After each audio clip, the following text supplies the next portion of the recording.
So show of hands, how many of you have learned something from AI in the last 3 months? Ooh, now that's impressive. We're on it. How many think that that number will increase by this time next year? Yeah, it is with us, and it's exciting. My name is Emily, and I've spent the last 30 years working in and around the education space, and I can say with certainty that we are living in the most extraordinary moment in the history of learning. And there are two important forces that are driving this moment that I feel deserve our consciousness. The first force, you guessed it already, is artificial intelligence, and it really is helping us to solve one of traditional education's most significant problems. A number of years ago, I served as the chief academic officer for the Minneapolis Public Schools. And I'll never forget the morning that I walked into a kindergarten classroom the first week of school and saw the following. On one side of the classroom were clustered a small group of learners who had not yet held a pencil, 5 years old, and they were fumbling to figure out how it fit in their fingers. In the center of the classroom were gathered a group of learners who didn't speak any English. They had the advantage of already speaking another language, but they didn't speak English. And there was a translator working with them to help them understand the teacher's instructions. And over on this side of the classroom were a group of learners who were gathered around a classroom library of books, selecting texts that were anywhere from 2 to 4 grade levels above the content that they would be exposed to in kindergarten. And herein lies the most significant conundrum. One teacher figuring out how to meet the learning needs, never mind the interests and passions, of all these beautiful little ones gathered in front of him or her. And that difference just grows as students move through our system, and differentiating effectively has been one of the biggest challenges. This particular challenge became personal for me, as it did for many others during the COVID-19 pandemic. When suddenly our kids were home, my husband and I were both working full-time, and so we decided to experiment. Sorry, girls. We experimented with an online platform that's what they call mastery-based self-paced. So think Khan Academy, Lexia Core 5, but essentially the algorithm quickly assesses what the student knows or doesn't know, and then it gamifies the content and activities so that the learner can move at their pace until they've mastered the content and then keep going. And the fascinating part about this is it's not too fast and it's not too slow, it's just right. It's like Goldilocks learning, right? And the results were actually stunning. What we found in just 6 months was that both of our girls had made almost 2 years of learning growth in reading and math.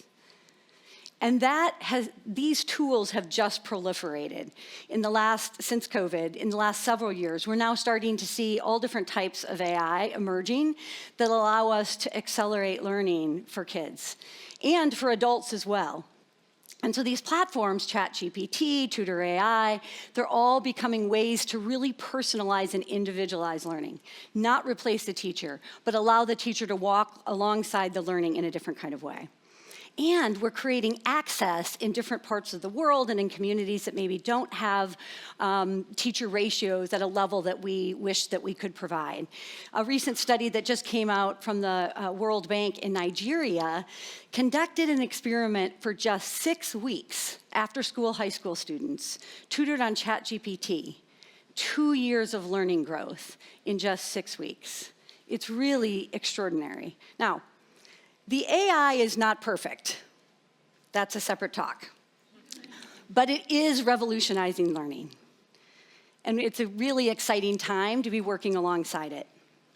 However, we also know that we need more than subject mastery to thrive, and that sitting alone in front of our technology can be a lonely business. And it turns out there is another force right now called the force of belonging and connection, which we've heard about a lot the last few days. Not all is well with the humans. 70% of Gen Zers report dealing or grappling with loneliness, while 40% describe it as crippling. And that, of course, is leading to all sorts of mental health impacts that we've seen, increases in anxiety and depression. And the US Surgeon General has equated the long-term impact of loneliness to smoking 15 cigarettes a day. So long-term loneliness has really damaging effects on our health. Ironically, of course, we're more connected than we perhaps have ever been, but less connected in the ways that actually matter. Over the last 5 years, I've had a chance to visit some of the most innovative schools in the US and in different parts of the world. And not surprisingly, they are on to this data. And they're figuring out ways to intentionally design for connection and belonging. So I want to take you for just a moment to a school in Nashville, Tennessee. It's called Valor Collegiate. It's a Tuesday morning at 8 a.m., and this is the story of Zara and Jamal. Zara is excited for school. It's Tuesday, and she walks through the door of the school and into her 8th grade classroom. She tosses her backpack on the side of the room and joins her peers who are sitting in a circle of chairs. The teacher, Mrs. Rodriguez, welcomes the students and asks them to take one deep breath together. And this grounds them in the space and in the conversation they're about to have. She invites each student to share one word that describes how they're feeling. Stressed, happy, excited, nervous. The circle continues until it reaches Jamal. And Jamal says, heartbroken. Mrs. Rodriguez looks over at Jamal and says, Jamal, would you be willing to share a little bit more about that word with the rest of the community? And Jamal agrees. He moves to the center of the circle, and he begins. My grandmother was just diagnosed with stage 4 lung cancer, and the doctors don't think she has long to live. My grandmother raised me since I was born, and I cannot imagine my life without her. A tear starts to roll down his face. I can't concentrate in school. I'm super distracted, and he starts to stammer. The teacher asks if any other student is willing to support Jamal, and Zara races to the center of the circle. She looks Jamal in the eyes and says, Jamal, I am so sorry for what you are going through. I cannot imagine how that must feel. Is there any chance you'd be willing to join me at lunch this week and share a few stories about your grandmother? She sounds amazing.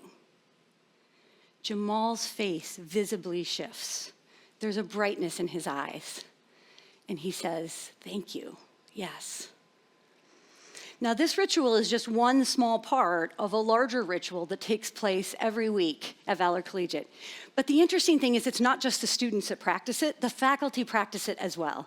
And as a result, every single member of that learning community is known and seen and valued and appreciated for who they are. Valor is the most diverse middle school in all of Nashville, Tennessee, and they consistently perform at the top 1% academically of any middle school in the state. Because, my friends, belonging acts like a linchpin. When we design with intention, connection and belonging, we see a whole myriad of other benefits. And that includes a stronger sense of social cohesion, that we're in this together, a sense of internal motivation, and that's really important for learning. And we see mental health and wellness shift as well. And of course, the academic gains. So we know that belonging really matters. And in fact, they're now tracking belonging to college retention and graduation. There was a recent Stanford study that suggested the biggest predictor of completion in college was students' response on a scale of 1 to 5. I feel like this college has a place for me. And so when students felt like they belonged, they were significantly more likely to graduate. And so where does this leave us? Who will design the future of learning? AI or the humans? And my answer to that question must be both. And so as we move forward together, I'd like to challenge you with 3 things. First of all, if you have not been on AI, experiment with it. Ask GPT to teach you something. You might be surprised how easy it is and what you are able to learn. Number 2, design belonging into your everyday spaces. So this could be as simple as asking someone in your circle, a colleague at work, a loved one, a friend, how are you really doing? What's keeping you up at night? What are your hopes and dreams? And if there's a young person in your life and they're struggling, invite them to share with you what that struggle is about and maybe share your own struggle, because we know that it's actually through our struggles that we connect. It's in our vulnerability that we find those deeper points of connection. And if you are a school or an educator, remember that relationships matter just as much as academics, and make belonging visible in your school schedule, not just in your mission statement. Because, my friends, the future is not inevitable. In the words of Abraham Lincoln, the best way to predict the future is to create it. I hope you'll join me in designing the future of learning moment by moment with the tools in our hand and the people by our side. Thank you.